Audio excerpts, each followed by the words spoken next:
விஜய் வந்து அரசியல் படுத்திடுவாரா இந்த சமூகங்கள் எல்லாத்தையுமே? இல்லை, அவரையே அரசியல் படுத்த வேண்டியது. விஜயவே அரசியல் படுத்த வேண்டியது இருக்கு, புஷிக்கு அரசியல் படுத்த வேண்டியது இருக்கு, ஆதவ ஒரிஜினலாக அரசியல் படுத்த வேண்டியது இருக்கு. அவர்களுக்கு தெரிஞ்சதெல்லாம் கார்பரேட் அரசியல் தான். இளைஞர் பூரா எங்கே போயிட்டான்? விஜய். இப்போ திமுகவும் அதிமுகவும் சேர வாய்ப்பு இல்லை. இப்போ விஜய் மட்டும்தான் இருக்காரு. அவர் யாரை கூட போய் சேர வாய்ப்பு இருக்கு? அப்படின்னா போய் சேர்ந்து என்டிஏ கூட்டணியில் போய் சேர்ந்துக்குவார். என்டிஏ கூட்டணியில் சேரலைன்னா மீண்டும் தேர்தல் வரும். இனி தேர்தல் நடந்தால் அணில் குஞ்சுகளும் விசில் குஞ்சுகளும் தற்கூரிகளும் இதை விட கடுமையாக எதிர்கொள்ள வேண்டி வரும். மெரிபா பன்னீர் சோடா, ஐ ட்ரஸ்ட் மெரிபா. திமுக தேர்தல் சந்திக்கும் போது 10,000 கோடி இறக்க முடியும், அதிமுக 10,000 கோடி இறக்க முடியும். விஜய் தேர்தல் சந்திப்பாரா? அப்போ விஜய்க்கு ஆப்ஷன் என்டிஏ கூட்டணிக்கு போய் திமுகவை எதிர்ப்பதான் அவருக்கான எதிரின்னு சொல்லின்னு இருக்காரு பாஜகவை. பாஜக இருக்கையில் அவர் அதிமுகவில் போய் சேர்ந்தா அது ஒரு முரண்பாடா இருக்காதா? அப்போ கூட்டணி சேர வேண்டாம், தேர்தல் வரட்டும். தேர்தல் வருவதற்கு விஜய காரணமாகட்டும். தலித்துக்கள் அரசியல் மயப்படுத்தப்படவில்லை, முஸ்லீம்கள் அரசியல் மயப்படுத்தப்படவில்லை. 2 வாக்குகளும் தான் திமுக விட்டு வெளியேறி எங்க போய் சேர்ந்து விஜய்க்கு போய் சேர்ந்து. இந்த வாக்கெல்லாம் திமுகவுடைய ஓட் பேங்க். இது பூரா உடைச்சு எடுத்துட்டாரு. அப்ப திமுக தான் தோல்வி அடையும். எப்படி வெற்றி அடையும்? லாஜிக்கே இல்லையே.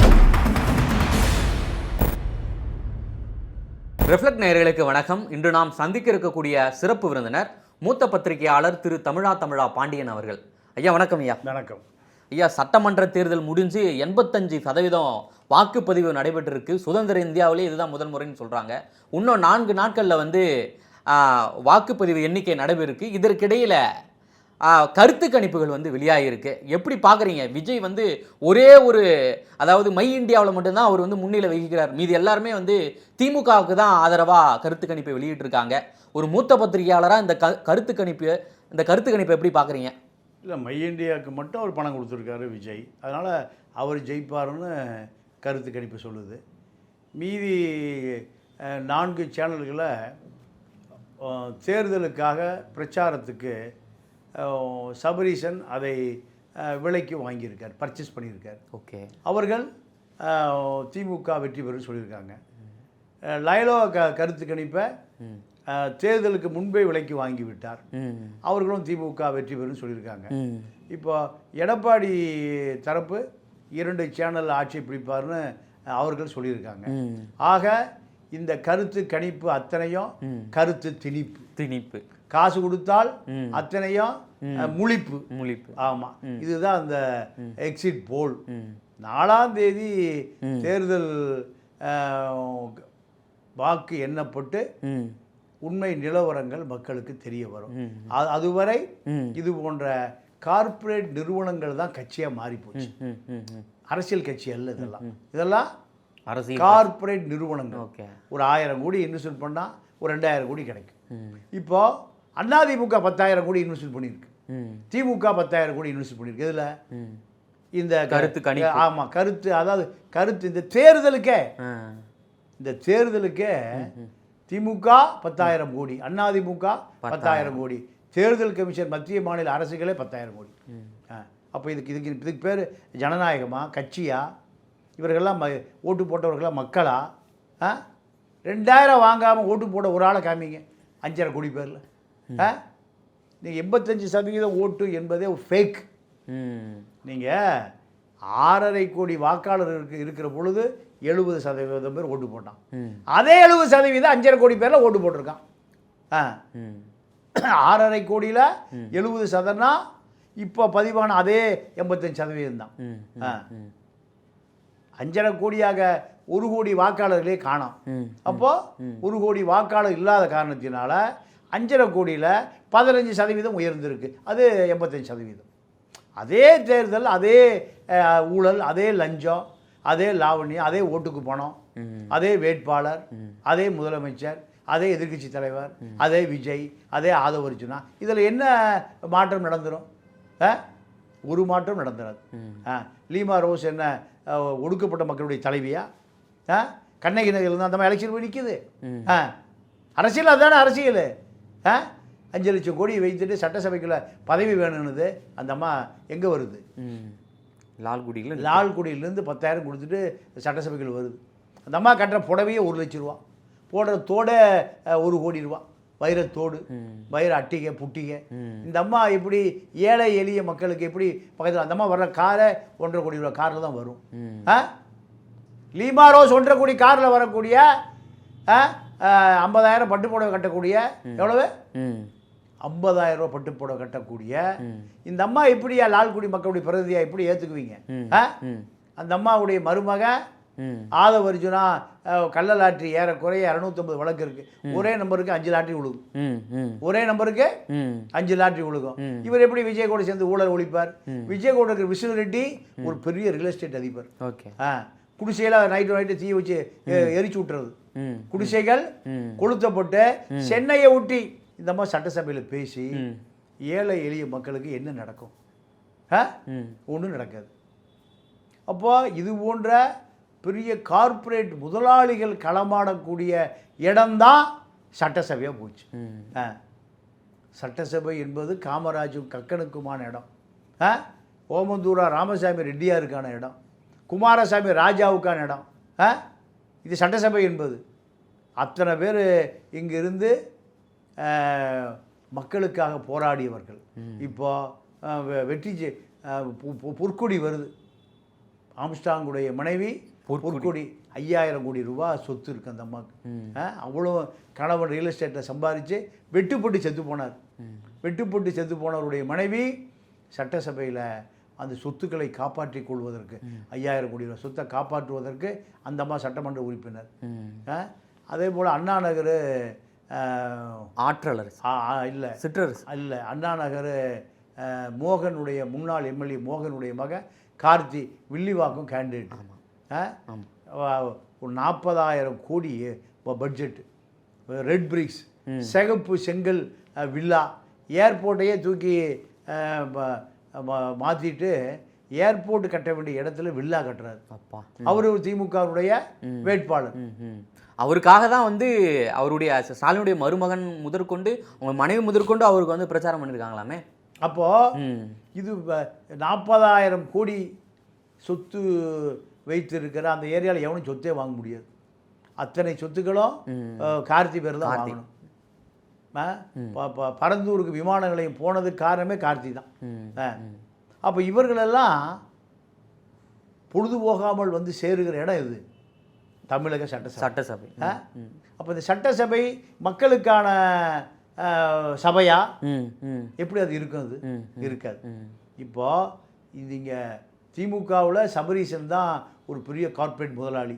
G2 எங்கே திரும்பினாலும் G2 தமிழ்நாடு, கர்நாடகா, ஆந்திரா, தெலுங்கானா இத்தனை மாநிலங்களையும் பல லட்சம் கோடி. ஏது இந்த பல லட்சம் கோடி? சபரீஸ் என்ன பல லட்சம் கோடி சொந்தக்காரரா? ஒரு சாதாரண வங்கி அதிகாரியுடைய மகன். அதனுடைய உரிமையாளர் இருக்கிற G2 பாலா திருப்பூரில் ஒரு ஓட்ட டிவி வித்துட்டு இருந்த சாதாரண ஒரு டிவி கடை அதிபர். ஏன் 5 லட்சம் கோடி? மக்களுடைய சொத்து அப்படியே கொள்ளையடிக்கப்பட்டது. இவர்கள் தான் இப்போ திமுக ஜெயிக்கும். திமுக எப்படியா ஜெயிச்சாகணும். பணம் கொடுத்து வாங்கி கருத்து திணிப்பு, அதுக்கு பேர் கருத்து கணிப்பல்ல.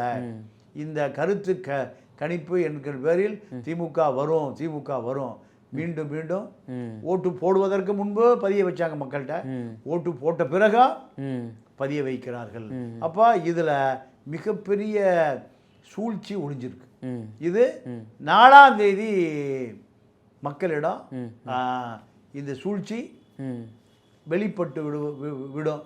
அன்னைக்கு தான் இந்த தமிழ்நாட்டினுடைய அரசியல் களம் எப்பேற்பட்டது, அது எப்படி எதிர்காலத்தில் போகும் என்று கணிக்க முடியும். அதுதான் உண்மையான தேர்தல் கருத்து கணிப்பு. இதெல்லாம் திணிப்பு. விஜய்க்கு வந்து தொடர்ந்து பலரும் வந்து அந்த வாக்கு சதவீதம் வாக்கு எண்ணிக்கை அதிகமாக கொடுக்குறாங்க. இதற்கு முன்பாகவும் அதே போல தான் கொடுத்தாங்க. இது வந்து சாத்தியமா? இவர் வந்து விஜய் யாருடைய வாக்குகளை பிரிப்பார்? திமுகவுடைய வாக்குகள் தான் விஜயால் பிரிக்கப்பட்டிருக்கு. சிறுபான்மை முஸ்லீம் வாக்கு, கிறித்தூர் வாக்கு, தலித் வாக்கு, இந்த வாக்கெல்லாம் திமுகவுடைய ஓட் பேங்க். இது பூரா உடைச்சி எடுத்துட்டார். ஓகே, அப்போ திமுக தான் தோல்வி அடையும். எப்படி வெற்றி அடையும்? லாஜிக்கே இல்லையே. இப்போ சிறுபான்மையினுடைய வாக்கு, தலித்துகள் வாக்குகள் மட்டும்தான் வந்து விஜய் பெறுவாரா? மற்ற சமூக வாக்கெல்லாம் பெற மாட்டாரா? ஏன்னா அவருடைய வாக்கு வங்கி இன்னமும் அதிகமாக இருக்கிற போல தான் இந்த ஊடகத்தில் பேசுகிற புலிகள்லாம் பேசின்னு வராங்களே. அப்படி இருக்கும்போது மற்ற சமூக வாக்குகள் தானே அவர் பிரிப்பார். இல்லை, மற்ற சமூக வாக்குகளை பொறுத்த வரைக்கும் விஜய்க்கு விழுவதற்கு வாய்ப்பு இல்லை. அதாவது 40 வயதுக்கு ஒரு 35 வயதுக்கு மேல் இருப்பவர்கள், 35 வயதுக்கு 18 to 35 வயதுக்கு கீழே இருப்பவர்கள் ரெண்டாக பிரிச்சுக்கலாம். நீங்கள் 40 வயசுக்கு மேலே 50 வயசுக்கு மேலே இருக்கிற யாரும் விஜய்க்கு ஓட்டே போட மாட்டாங்க. இந்த 18 to 35 இவர்கள் தான் விஜயுடைய வாக்கு வங்கி. அதுவும் குறிப்பாக தலித்து வாக்கு வங்கி. சரி, தலித்து வாக்கு வங்கி அப்படியே விஜய்க்கு போயிடுச்சு. ஏன்னா தலித் இளைஞர்கள் தான் அவர்களுக்கு போதிய அரசியலும் போய் சேரல, போதிய புரிதல் கல்வியும் போய் சேரல. திருமாவளவன் அந்த வேலை செய்யல. திருமாவளவன், ரவிக்குமார், ஆளூர் ஷானவாஸ் இவர்கள்லாம் அந்த வேலை செய்யல. செய்திருந்தால் விஜய்க்கு வாய்ப்பை இருக்காது. தலித்துக்கள் அரசியல் மயப்படுத்தப்படவில்லை, முஸ்லீம்கள் அரசியல் மயப்படுத்தப்படவில்லை. 2 வாக்குகளும் தான் திமுக விட்டு வெளியேறி எங்கே போய் சேர்ந்துருக்கு, விஜய்க்கு போய் சேர்ந்துருக்கு. ப்ளஸ் கிறித்துவ வாக்குகள். விஜய் வந்து அரசியல் படுத்திடுவாரா இந்த சமூகங்கள் எல்லாத்தையுமே? இல்லை, அவரையே அரசியல் படுத்த வேண்டியது இருக்கு. யார? விஜயை அரசியல் படுத்த வேண்டியது இருக்கு, புஷிக்கு அரசியல் படுத்த வேண்டியது இருக்கு, ஆதவர்ஜனாக அரசியல் படுத்த வேண்டியது இருக்கு. அவர்களுக்கு தெரிஞ்சதெல்லாம் கார்பரேட் அரசியல் தான், கார்பரேஷன் அரசியல் இல்லை. கார்பரேஷன்னா அடித்தட்டு மக்கள் இருப்பான். அதாவது டிஎம்சி காலனிக்குவான். அதாவது திருப்பூர் முனிசிபாலிட்டி காலனி. முனிசிபாலிட்டினா அங்கே இருக்கிற கார்பரேஷனில் சுத்திகரிப்பு தொழிலாளிகள் குடியிருக்கிற காலனிக்கு என்ன பேர்? TMC colony. Tiruppur municipality colony.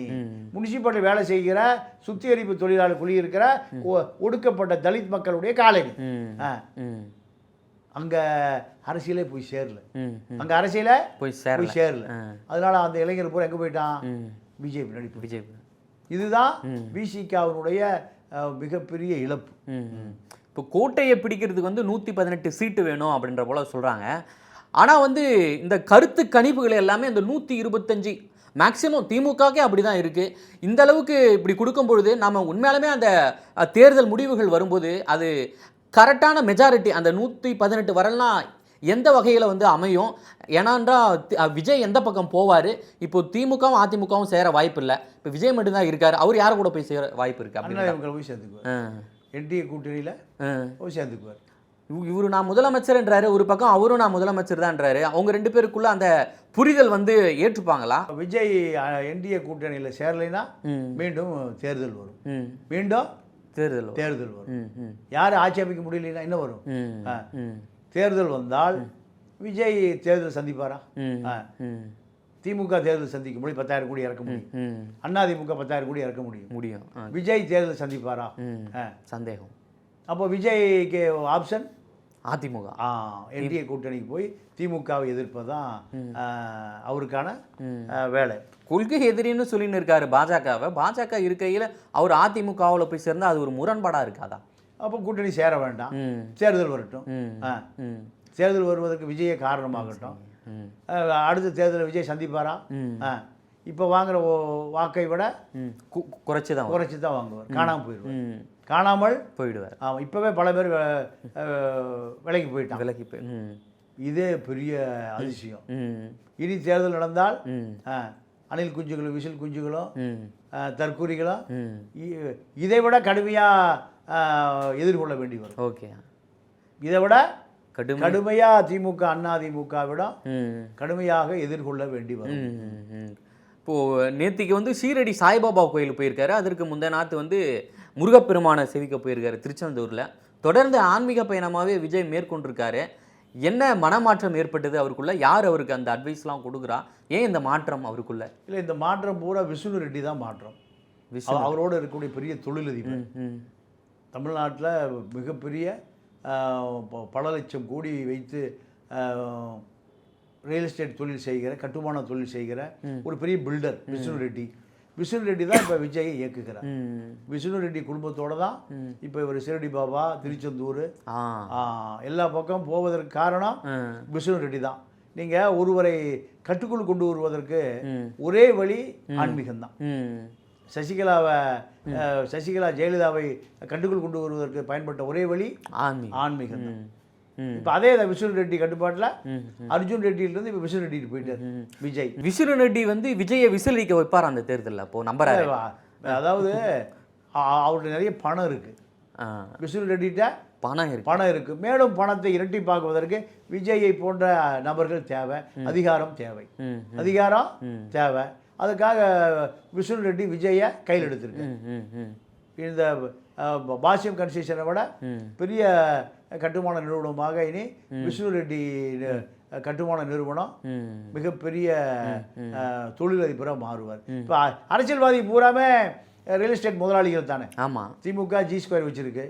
இந்த பக்கம் எடப்பாடி பழனிசாமி டிநகர் சத்யா மூலம் G2 இடம் வாங்கி கொடுக்குற பிரபலமான விருகை ரவி போன்ற பல கட்டுமான நிறுவனங்கள் அவர்களும் வைத்திருக்கிறார்கள்.